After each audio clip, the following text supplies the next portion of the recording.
An historic deal in the Middle East. After 2 years of war, Israel and Hamas have agreed to pause the fighting in Gaza and free the hostages. The families of the captives are celebrating as they await the return of their loved ones. Chris Mitchell reports from Jerusalem.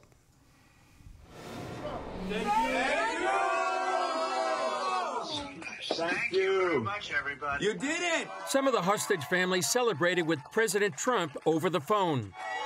Others celebrated in Tel Aviv's Hostage Square. President Trump praised the deal on Fox News with Sean Hannity.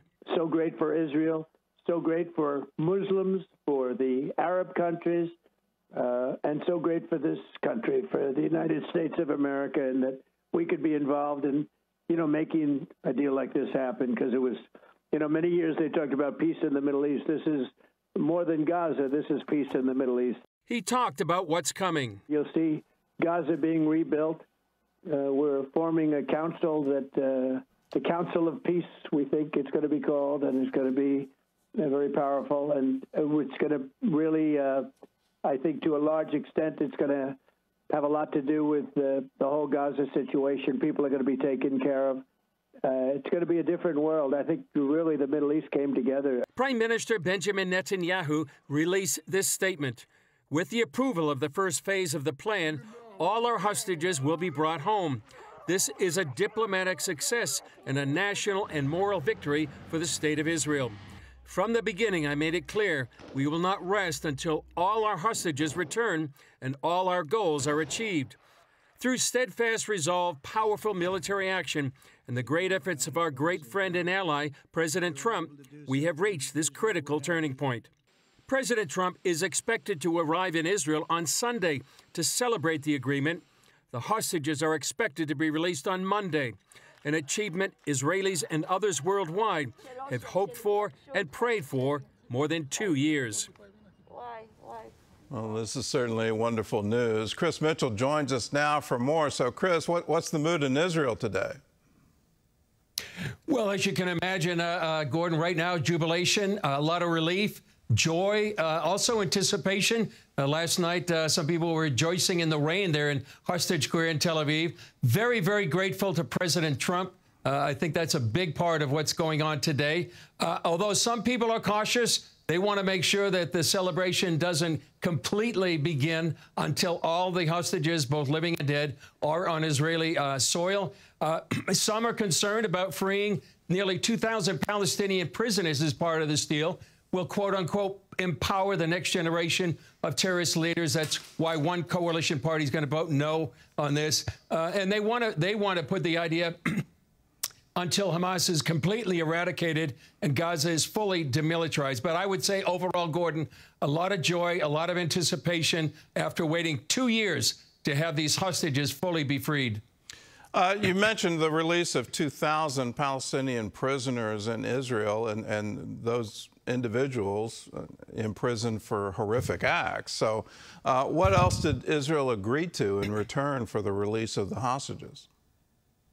Well, what they're going to do, Gordon, is withdraw in the 24 hours. They're going to withdraw to what's called the yellow line. That's something actually President Trump did, and that would be going back. They would fully control about just over 50% of Gaza. Right now, Gordon, they control about 80% of Gaza, so they will draw to that yellow line. Then there's a 72-hour window for the return of all the hostages, and so that will be, and then, as we say, the 1,700 Palestinian prisoners, including, in addition to that, 250 serving life sentences.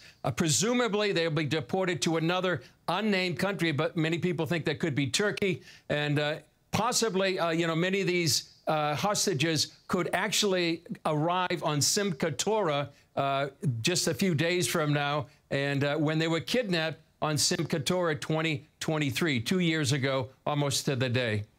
Well, that's quite a bookend.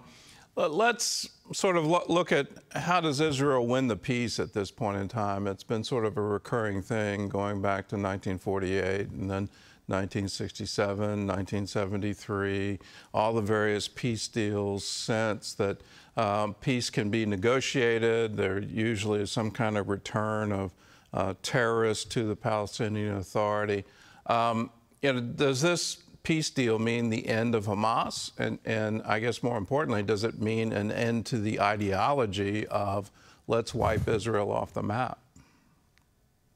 Well, on the second question, Gordon, I don't think it means the end of the ideology. I think some people would be looking at this as maybe a temporary truce on the part of Hamas, called a hudna, where they would temporarily agree to some of these conditions with the understanding when they get stronger, just like back, I believe, in Mohammed's day, and then they could go ahead and come against the quote-unquote infidel. So I don't think the ideology is going to go away. A key question going forward, though, is what's going to happen in phase 2. Not necessarily phase 1 would be the release of the hostages, but will Hamas completely disarm?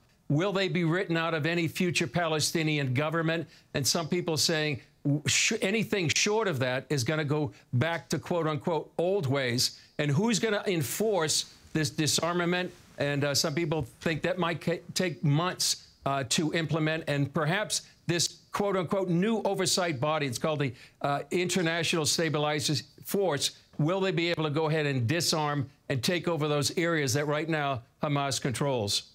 So what are the next steps? What can we expect over the next 3 days?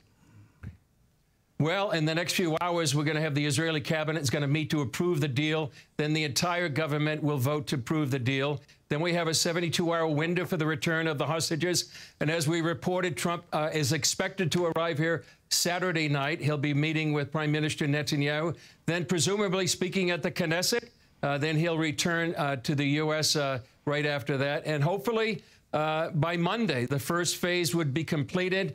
All the hostages, both living and dead, would be returned, and then Israel can rejoice in that, and then go on to phase 2 and to see what can be done to eliminate Hamas completely as a threat to Israel, and see how Gaza, as President Trump said, can be rebuilt.